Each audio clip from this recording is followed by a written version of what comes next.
अब शादी किया तो उसको रखना पड़ेगा, या तो हक के रखे या तो मुद के रखे, रखना पड़ेगा उसको।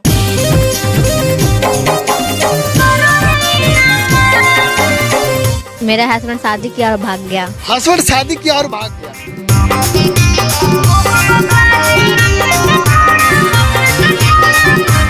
मुस्कान म्यूजिक कुमार मुकेश की प्रस्तुति। और कोई भी हमसे दिया हवाई सब कोई जानो हो, अब काहे कहो हो कि घरे वाला नहीं मानो हो। और कोई भी हमसे दिया हवाई सब कोई जानो हो, अब काहे कहो हो कि घरे वाला नहीं मानो हो। अब कोहरी देनी छौड़ा हमरो चिन्ह की बेकार, और भरल स्टेज पर मंगिया भर देनी हमार।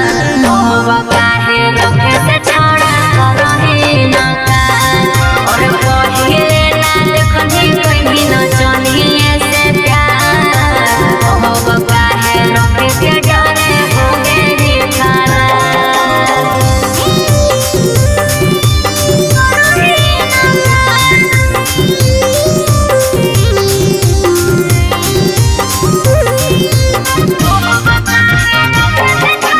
Music by Manikant सुगुन।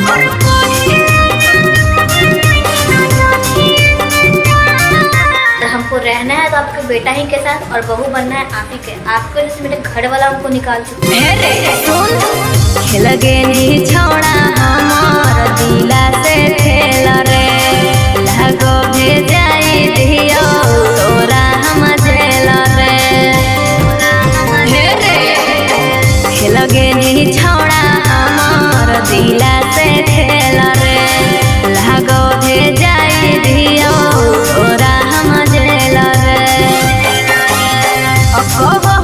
घरे वाला हो नहीं तैयार, और भरल स्टेज पर मंगिया भर देनी हमार। अब काहे रखे से छौड़ा करही नकार, और पहिले ना देखनी कहीं न चनिए से प्यार। अब काहे रखे के डरे हो गेली खराब।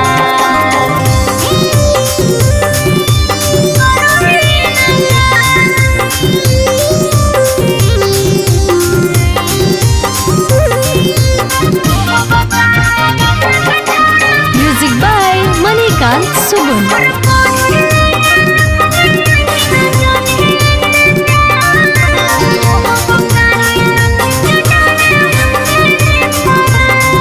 और हे रे भूल गेली कैसे छौड़ा जे धीरिया, गमछा से झापोनी हमर शरीरिया। भूल गेली कैसे छौड़ा जे धीरिया, गमछा से झाप